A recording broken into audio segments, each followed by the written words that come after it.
नमस्कार मंडळी. चला तर बघूया मराठी रियासत या पुस्तकाचा पुढचा भाग. पृथ्वीराज चव्हाण. मुसलमानांचा प्रवेश प्रथम हिंदुस्थानात झाल्यापासून हा देश त्यांच्या ताब्यात जाणार अशी चिन्हे जिकडे तिकडे दिसू लागली होती. राजपुतांचे आपापसातील तंटे चालूच होते.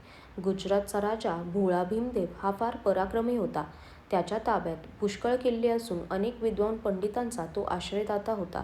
त्याचा समकालीन जैत परमार राजा अबू येथे राज्य करीत होता. या परमारास इच्छनी कुमारी नावाची एक लावण्यवती मुलगी होती. आपली मुलगी आम्हास द्यावी, नाहीतर युद्धात सिद्ध व्हावे असा निरोप वकिलाबरोबर भीमदेवाने परमारास पाठविला. परमाराने भीमाची मागणी कबूल न करता युद्धाची तयारी केली आणि पृथ्वीराजापाशी मदत मागितली. पृथ्वीराजाचा बाप सोमेश्वर यास भीमदेवाने पूर्वी लढाईत पकडून ठार मारिले होते. वैर साधण्यास्तव परमाराची मदत त्याने मोठ्या हौसेने कबूल केली. युद्धाची सिद्धता झाल्यावर साबरमतीच्या काठी लढाई होऊन भीमदेवाचा पुरा मोड झाला. पुढे इच्छनी कुमारीचे पाणी ग्रहण करून पृथ्वीराज परत गेला. नंतर पृथ्वीराजाने अनेक युद्ध केली आणि दिल्लीचे राज्य जिंकून घेतले. तेव्हा दिल्लीचा राजा अनंगपाल याने वानप्रस्थानाश्रम पत्करला. पुढे कनौजचा राजा जयचंद याने राजसूय यज्ञ करण्याचे मनात आणले. त्याप्रसंगी बहुत राजे जमा झाले, पण पृथ्वीराजाने यज्ञास हरकत केली. तुवर वंशीय विक्रमादित्यने दिल्लीचे राज्य घेतल्यावर ते त्या वंशाकडे 19 पिढ्यांपर्यंत चालले. 19वा राजा अनंगपाळ यास 2 मुली होत्या. पहिली कमलादेवी ही अजमेरच्या सोमेश्वर राजास दिली होती. तिचा मुलगा पृथ्वीराज सन 1159 जन्मला आणि दुसरी कनौजचा राजा विजयपाळ यास दिलेली असून तिचा मुलगा जयचंद, अर्थात हे दोघे मावस भाऊ होते. संयुक्ता नावाची जयचंदाची एक रूपवती मुलगी होती. तिचा मानस पृथ्वीराजास वरण्याचा असल्यामुळे जयचंदाने तीस बंदीत ठेविले. इकडे पृथ्वीराजाच्या हातून राज्यकारभारात यावेळेस पुष्कळ गफलत झाली. चामुंडराय नावाच्या पराक्रमी सरदारास त्याने अपराध नसता कैदेत टाकिले. तसेच कैमाश नावाचा त्याचा शहाणा व दक्ष प्रधान होता त्यास अविचाराने ठार मारिले. पुढे कनौज येथे गुप्त रूपाने जाऊन पृथ्वीराजाने संयुक्तेचे हरण केले. त्यामुळे जयचंदाशी त्याचे युद्ध होऊन शेवटी निरुपायास्तव जयचंदाने मुलीचे लग्न पृथ्वीराजाबरोबर लाविले. संयुक्तेशी लग्न लावल्यापासून पृथ्वीराज सदा ऐशोआरामात दंग राहून राज्यकारभाराकडे दुर्लक्ष करू लागला. त्यामुळे त्याचे सरदार नाखुश होऊन त्याचवर उठले. तिकडे शहाबुद्दीन घोरी दिल्लीवर स्वारी करण्याची संधी पाहत असता पृथ्वीराजाचा काही सरदार फितुरी करून गजनीस शहाबुद्दीनाकडे गेले आणि त्यांनी त्यास दिल्लीस बोलाविले. या बातम्या पृथ्वीराजास पोचल्या नाहीत. तो आपल्या विलासात दंग होता. महंमद घोरीच्या स्वाऱ्या व कार्यकीर्द. मुसलमानांच्या शत्रूंचा पाडाव केल्यावर महंमद हिंदूंकडे वळाला. गजनवी वंशाचा सुलतान सत्वहीन झाल्यामुळे हिंदूंशी असलेले त्याचे पहिले वैर नाहीसे होऊन गेल्या 50 वर्षात पंजाबाकडे हिंदू मुसलमानांचे ऐक्य होत चालले होते. पण घोरी महंमदाने कडवा मुसलमानी बाणा पुनरपी सुरू केला. त्याच्या फौजेत मुख्यतः अफगाणांची भरती असून काही तुर्क होते. या काकमुखी हिंदूस नरक यातना भोगण्यास लावू अशा प्रतिज्ञेने महंमद घोरीचे लोक हिंदुस्थानात घुसले. राठोड व चव्हाण यांचमध्ये कलहाग्नी माजला होता. त्यात राजपुतांच्या स्वातंत्र्याची आहुती पडली. कनौज व पट्टण येथील राजांनी चव्हाणास नष्टप्रभ करण्याकरिता शहाबुद्दीन घोरीस वकील पाठवून मदतीस बोलाविले. आपापसातील भांडणाचा सूड उगवण्यासाठी परक्या शत्रूस घरात घेण्याने केवढे नुकसान होते हे त्यास कळले नाही. प्रसंग जाणून पृथ्वीराजाने आपला मेहुणा चित्तोडचा राजा समरसिंह रावळ याच्या मदतीने शहाबुद्दीनाच्या फौजेचा संपूर्ण पराजय करून त्यास कैद केले व त्याचपासून 8000 घोडे खंडणी घेऊन त्यास सोडून दिले. या प्रसंगी राजपुतांचे खरे क्षात्रतेज व युद्धकौशल्य मुसलमानास कळून आले. पराजयामुळे शहाबुद्दीनास अत्यंत दुःख होऊन तो त्वरेने सिंधू नदी उतरून गजनीस गेला. येथे बाह्यकारी ख्याली कुशालीत राहून हिंदुस्थानाबद्दल आपण पर्वा करीत नाही असे तो दाखवू लागला, पण अंतर्यामी तो अत्यंत जळफळत असे. त्याने एकदा आपल्या प्रधानास सांगितले की मला स्वस्थ निद्रा कधीही येत नाही. निजलो किंवा जागो असलो तरी काळजी व दुःख यांचा माझ्या सभोवती गराडा असतो. वर सांगितलेली पृथ्वीराजाची व घोरीची लढाई सन 1191 पानिपतच्या जवळ कर्नालच्या उत्तरेस 10 मैलांवर नारायण गावी झाली. आपल्या फौजेच्या लहान लहान टोळ्या करून शत्रूस जेरीस आणण्याचा नेहमीचा मुसलमानांचा कावा हिंदूंनी एकदम हल्ला केल्यामुळे साधला नाही.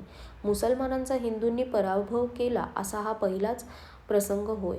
रासग्रंथात या लढाईस तलावडीचे लढाई म्हणतात. या लढाईने पृथ्वीराजाचे वर्चस्व वाढले ते जयचंदास सहन झाले नाही. पृथ्वीराजचा नाश कसा होईल या उद्योगास तो लागला. 5वी स्वारी. पराभव होऊन स्वदेशी गेल्यावर शहाबुद्दीन स्वस्थ बसला नाही. वरील पराजयाचा सूड घेण्याकरिता या खेपेस विशेष तयारी करून तो हिंदुस्थानात आला. जयचंद राठोड वगैरेशी त्याने आतून संधान साधिले. त्याचबरोबर सामना करण्यासाठी समरसिंह रावळ वगैरे एकंदर 150 रजपूत राजे एकत्र आले. गंगोदक हातात घेऊन त्यांनी शपथा घेतल्या होत्या की शत्रूस जिंकू नाही तर स्वधर्मरक्षणार्थ देहत्याग करू. स्थानेश्वर येथे उभय सैन्यांचे तळ पडला. यावेळी पृथ्वीराजाने मुसलमानांच्या हालचालींची बिलकुल बातमी आखली नाही. या युद्धात हिंदूंची संख्या अफाट असून त्याचवर एकदम चालून जाण्याची शहाबुद्दीनची छाती नव्हती. लढाई सुरू झाल्यावर शहाबुद्दीनचा मोड होऊन हिंदू फौज त्याच्या पाठीस लागली. इतक्यात ते निर्धास्तपणे फाकले आहेत असे पाहून एकदम शहाबुद्दीन त्यांचवर परत फिरला. त्याबरोबर रजपूत सेनेची वाताहात झाली. दिल्लीचा सेनापती चामुंडराय, हमीर हाडा व दुसरे पुष्कळ रजपूत राजे समरांगणी पडले. पृथ्वीराज शत्रूंच्या हाती सापडला. त्यास त्यांनी ठार मारिले. या लढाईत रजपुतांचा जेवढा जमाव झाला होता तेवढा पूर्वी कधीही झाला नसून मुसलमानास मागे हटविण्याचा रजपुतांनी केलेला शेवटचा जोराचा प्रयत्न हाच होय. जय मिळताच महमद घोरीने पुढे चालून अजमेर घेऊन तेथील निरपराधी लोकांची कत्तल केली आणि अजमेरच्या गादीवर आपल्या पसंतीच्या एका इस्मास बसविले. तसेच हिंदूंची देवळे फोडून तेथे मुसलमानांच्या मशिदी बांधल्या. ऐबक नावाचा एक हुशार गुलाम त्याचपाशी फार दिवस लष्करात नोकरी करीत होता. त्यास त्याने हिंदुस्थानात आपला सुभेदार नेमून स्वतः गजनीस कूच केली. इकडे ऐबकने दिल्ली, चित्तोड वगैरे ठिकाणे घेतली. 6वी स्वारी. या स्वारीत कुतुबुद्दीन ऐबक यास घेऊन महमदाने कनौजच्या जयचंद राजाचा पाडाव केला आणि पुरातन काळचे ते धनाढ्य शहर लुटून फस्त केले.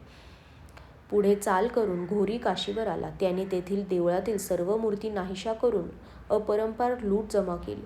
कनौज शहर मुसलमानांच्या हाती गेल्यावर तेथील कित्येक राठोडवंशी मंडळी मारवाडात येऊन राहिली आणि जोधपूर येथे त्यांनी नवीन राज्य स्थापिले. तेच हल्लीचे जोधपूरचे राज्य होय. ऐबकने गुजरात प्रांतावर स्वारी करून राजा भीमदेवाचा पराजय केला. ते राज्य खालसा करण्याचा त्याचा विचार होता, परंतु तो तडीस नेण्यापूर्वी त्यास दिल्लीस परत जावे लागले. महमदाने हिंदुस्थानातील सर्व काम ऐबक याचकडे सोपविले आणि आपण परत गेला. ऐबकने त्वरा करून ग्वाल्हेरचा मजबूत किल्ला सर केला. लगेच गुजरातचा व दुसरे कित्येक राजे अजमिरावर येत होते. त्याचपाशी सामना करण्याकरिता ऐबक गेला. त्याची व रजपुतांची निकराची लढाई झाली आणि अगणित लूट मुसलमानास मिळाली. येणेप्रमाणेच रजपुतांचा पराभव करून अनहिलपूर राजधानी व दुसरे मुलूक काबीज करून ऐबक दिल्लीस गेला. पुढच्या वर्षी बुंदेलखंडातील काल्पी व कलिंजर हे किल्ले त्यांनी घेतले. इकडे बख्त्यार खिलजी नावाच्या दुसऱ्या सरदाराने उत्तम बहार, अयोध्या व बंगाल हे प्रांत जिंकिले आणि बंगालची तत्कालीन राजधानी गौड उर्फ लखनौती काबीज केली. गजनी येथे ग्यासुद्दीन मरण पावल्यावर शहाबुद्दीन हा महमद हे नाव धारण करून तेथच्या तख्तावर बसला. पुढे खारिजम म्हणजे खिवाच्या शहाशी तक्रारी होऊन त्याशी लढाई जुंपली. तीत महमदाचा पराजय होऊन जीवावर प्रसंग आला. त्यातून तो दंड भरून मोठ्या संकटाने सुटला. महमदाचा शेवटचा दिवस एकंदरीत दुःखातच गेला. गकर म्हणून पंजाब काश्मीरच्या हद्दीवर रानटी लोक होते. त्यांनी पंजाबवर स्वारी करून धुमाकूळ मांडला आणि लाहोर शहर घेतले. त्यांचा बंदोबस्त करण्याकरिता महमदाने इकडे आला आणि गकर लोकांचा बंदोबस्त करून त्यास त्याने मुसलमानी धर्मात आणले.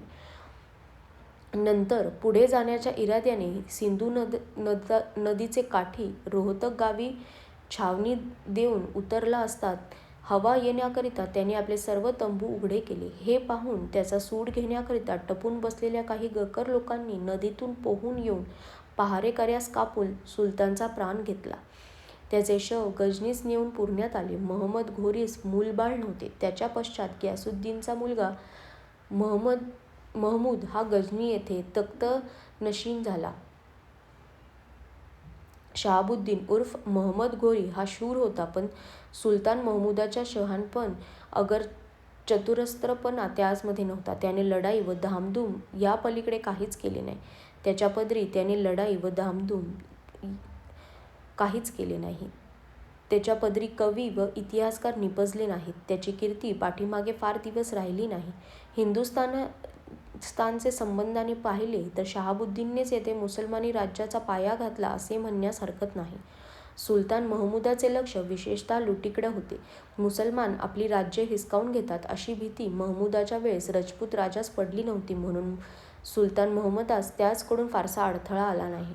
पण महमूदाने घोरीच्या वेळेस राजपूत राजांनी आपले स्वातंत्र्य कायम राखण्यासाठी हर प्रयत्न केले. तिराहित शत्रूंशी सामना करण्यास ते एकदिलाने झटले. त्यास जिंकून नुसती लूट मिळवून शहाबुद्दीन परत गेला नाही, तर जिंकले प्रदेश ताब्यात घेतले. त्याचवर आपले कामगार नेमून त्याने राज्याची व्यवस्था केली. शहाबुद्दीनचे मरणकाळी मालवा व त्याजवळचा काही प्रांत खेरीज करून सर्व उत्तर हिंदुस्थान थोडे बहुत मुसलमानांच्या ताब्यात गेले. सिंध व बंगाल हे प्रांत पुरेपूर त्याच्या अंमलाखाली आले होते. गुजरातेत राजधानी मात्र त्याच्या हातात आली. या प्रांतावर घोरीने आपले स्वतःचे अंमलदार बसवले. बाकीच्या प्रांतातील राजे त्यास खंडण्या देऊ लागले. सारांश: महमद घोरीच्या वेळेपासून सन 1857च्या बंडापर्यंत दिल्लीच्या तख्तावर मुसलमान शहाचे वास्तव्य होते. महमदाचा पुतण्या महमूद मरण पावल्यावर खारीजमधील शहांनी गजनीचे राज्य 1215त घेतले. फिरोजकोह हे शहरही त्यांनी अगोदरच काबीज केले होते. हिंदुस्थानातील मुसलमानांचे राज्य महमदाचा गुलाम कुतुबुद्दीन ऐबक याचकडे राहिले. त्याची हकीकत पुढील प्रकरणी येईल. या काळी आमच्या राजपूत क्षत्रियाची कशी दुर्दशा झाली होती ते तत्कालीन रासाग्रंथाप्रमाणे कळून येते. आपसातील वैमनस्याचा सूड घेण्याकरिता जयचंद राठोड वगैरे कित्येक राजाचे पाठबळ मुसलमानास होते. कनौजच्या फौजेत मुसलमानांचा भरता होता. पृथ्वीराजाच्या हालचालींची खडानखडा बातमी महमद घोरीस जयचंदाकडून समजत होती.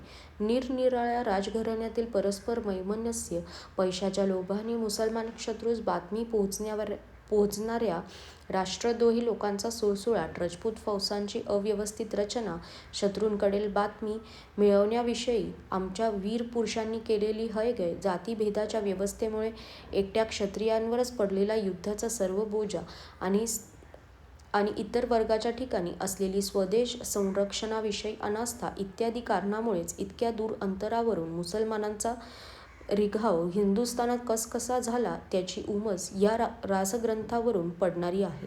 येथील शेतकरी व कामकरी वर्ग इतक्या निकृष्ट अवस्थेत पडलेला होता की ब्राह्मणास व क्षत्रियास हे शत्रुसमान समजत आणि त्याच्या जाचणुकीतून सुटका होईल तर बरे असे त्यास होऊन गेले होते. अशा स्थितीत मुसलमानांशी लढण्याची सर्व भिस्त केवळ एका वर्गावर येऊन पडली आणि ब्राह्मण, वैश्य व क्षूद्र हे अगदी अलिप्त राहिले. त्यास युद्धशिक्षण व शस्त्रास्त्रांचा उपयोगही ठाऊक नव्हता. देशाचे काही का होईना कसा तरी आपला बचाव झाला पाहिजे, बस एवढीच भावना ब्राह्मणांच्या ठिकाणी राहिली होती. वैश्यांनी द्रव्यार्जनाच्या नादी राहून आपला धनसंचय राष्ट्रकार्यास दिला नाही. क्षुद्रास तर परशत्रूच्या आगमनाने आनंदच वाटला. अशा प्रकारे मुसलमानांच्या स्वाऱ्यांची भरपूर हकीकत रासाग्रंथात आहे. आजच्यासाठी धन्यवाद.